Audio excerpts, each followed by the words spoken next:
Hello everyone, my name is Oliver. Welcome to my channel. Before starting the video, please go ahead and hit the subscribe button and give this video a like up. Jack enters Nikki's suite, takes her vodka, and pressures her to attend a meeting.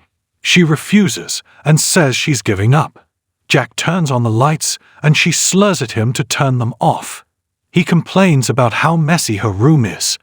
Nikki understands what she looks like and what everything looks like. It's a bender. Jack orders water and coffee. She hopes this is for him. Jack murmurs about sobering her up. He claims that she ignores everyone's calls. How did she end up where she is now? She mumbles, "I am me." Jack informs her that Cole and Victoria have found Claire, and she is fine. Nikki finds a flask and wants to toast Claire. Jack takes it away. He wonders if she is celebrating. Is that what this is? Nikki tells him, "Don't you understand? I am a lost cause." Jack maintains that she is not a lost cause. He removes his jacket and titties before suggesting she go splash water on her face. Nikki believes he wants her to take a serious look at herself, but it is too late. Jack complains that she is a powerful lady who has been tortured for months. She always emerges stronger and better. Nikki responds, "Not this time." Jack tries to call her family, but she throws herself at his phone. "Don't you do that." She's seen the future, and her family is wary of her and her bad decisions. "I ruined everything, so the least I can do is let them move on without me." Jack explains that it was only a vodka-soaked nightmare.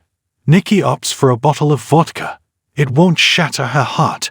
Jack interrupts her, claiming that it will crush her heart every time. She's the foundation of her family. He wonders what Catherine and Neil would say if they were present. They aren't, but he is. Nikki calls everybody who trusts her an idiot. Jack refuses to let her give up. Nikki smirks. "What are you going to do to stop me?" Jack believes she requires therapy. Nikki argues that it will not work. She has tried everything. According to Jack, relapse is a necessary component of the healing process. Nikki insists it won't work. She can perform an act. She shoves him and says, "You have to want to get sober, but I don't." Jack encourages, "You can do this." He understands that it is frightening, but it is not hopeless. Nikki throws an empty vodka bottle in disdain and tells him to quit being so upbeat. She is trying to figure out how to get him out of there. Jack refuses to depart until she agrees to go to a meeting. Nikki describes him as conceited. "You really think you can fix me?" She discovers another bottle and opens it. "Come to Mama." It's also empty. Jack knows she wants to drown herself, but the alcohol convinces her she isn't strong enough. Nikki is unable to fight this anymore. She crushes the bottle on the floor and hides in the bathroom.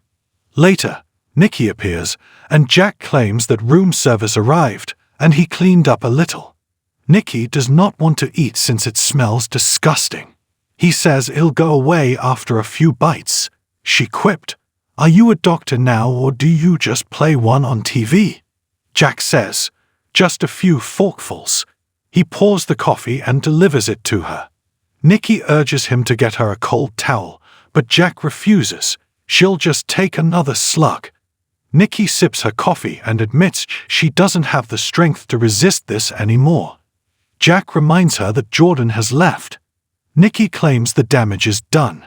How many years will Harrison experience nightmares? Who knows what Jordan did with Claire? Jack insists that she is not at blame. Nikki says, "I shoulda let her die when I had the chance." Jack encourages her to put herself together and support her family. Nikki dismisses his proposals. Jack believes that being available to others will be beneficial. Nikki said she has finally shown her true self, which is a huge relief. Jack claims she has positively impacted people's lives. Why not do the same thing for her great-grandson and Claire? Nikki squints. "You're correct. I should aid them. They deserved it. They deserve everything I have." She picks up a bottle. "They deserve for me to pour this down the sink and call rehab." She then mutters, "Nice try, Jack." Jack exclaims that she can beat this. She says, "That Nikki has gone. You'll have to take this out of my grasp to stop me." She opens it and takes a drink. Jack says he won't wrestle her for the bottle. He wants to accompany her to a meeting.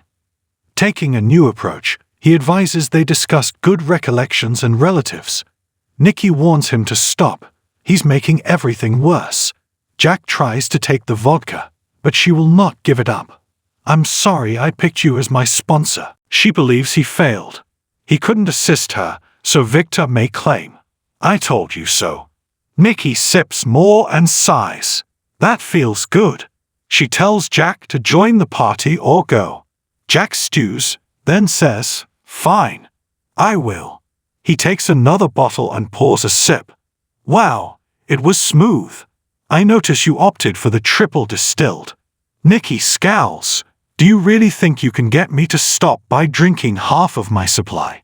Jack proposes they order some vermouth. Let's see if old Smil and Jack can have fun again. He rings his phone and requests that someone called Karen make a delivery to the suite. "Yes, the same stuff." "Thank you, buddy." He tells Nikki she's correct. "I've been wound too tightly for too long. It's time to loosen up." Nikki stares at him, her jaw on the floor. Nikki inquires, "Who did you call?" She tries to get the vodka bottle out of his grip, but he won't let go.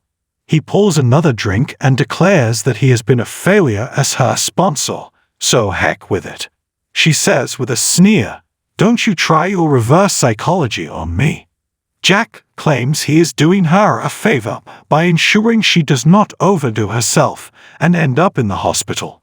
Let's do a toast. He recommends they start by toasting Jordan, her 40th anniversary, or their wedding. Finally, he suggests they toast to their enduring friendship. Nikki wishes he would leave so she could drink in solitude. "You're mocking me." Jack advises her not to feel sorry for herself. It isn't all about her. He has also gone through hell over the last few weeks. Harrison went gone. Diane and Kyle are bickering. Ashley is a disaster and refuses to get assistance. And then there's you. He wants some relief. Nikki assures him that drinking was never his problem. Jack thinks he requires something stronger. Just then, a knock on the door. Nikki stops the door, but he moves her out of the way. Jack grabs a bag from an undisclosed source, closes the door, and displays a baggie with pills. Now, this is what hits the spot. Nikki seems surprised. Nikki says, "Stop it, Jack. What you are doing is extremely dangerous." Jack says he needs to remember what it feels like. Holding the pills in his palm brings him peace. She claims they cause harm as well. Jack is thankful for their friendship. "I would do anything for you." Nikki responds, "Not like this. You can't risk your life to help me." Jack will accompany her to rock bottom so that they can climb out together. Nikki wonders if he'd actually do something so idiotic. She wonders why he still has his dealer's number. Jack claims it's one of the small exams they give themselves. Nikki believes he has too much to lose. Jack recalls Diane's concern that aiding Nikki could draw him back to the medications. He informed her that there was no chance. However, the stress continued to build. For the first time, he believed that taking one tablet would relieve his stress. Everyone would benefit from not having to deal with Mr. Uptight. Nikki wants him out of there. Jack wants what she has. He just wants to drink and wash everything away. For one night, Nikki says, "That's trash. That's the disease talking. His family needs him." "You're the glue that holds them together," she says with a smirk. She does not want company. Jack says, "Too bad, you're stuck with me." He pours another drink and takes a tablet from the baggie. Nikki orders him to get the hell out. He's trying to make her more concerned about him. Nikki opens the door and tells him to go or she will scream. Jack places the pill in his mouth, and she exclaims, "No." Jack wonders how it feels to be unable to help someone he cares for. After that, he takes a drink. Nikki says, You didn't actually take that medicine. It was all an act. Jack downs another tablet. There's something liberating about just giving up. He admits he let her down as a friend and sponsor. He blames himself for her slip. As he brings another tablet to his lips, Nikki promises to become sober and eat. Come join me. Jack admits it feels too pleasant. He takes another tablet. Nikki tells him to give her the drugs. He cannot consume them with booze. Jack chuckles. Nikki's phone makes a sound, so Jack investigates. He says it's Victor and responds, "Hell, Mr. Mustache, I'm Mr. Uptight. You wouldn't believe where I am. You should come with us." Nikki, understanding he didn't really answer the phone, adds, "That is not funny." Jack mocks Victor's raised eyebrow. He proposes they stay in their own paradise. Nikki claims she is mistaken and that a meeting is necessary. Jack pulls her close and says, "Dance with me." Nikki does not want to dance. Jack suddenly passes out on the sofa. Nikki screams, "Oh my God, Jack. Wake up. Please wake up." Thanks watching this video. Please subscribe my Media to our channel and stay with us.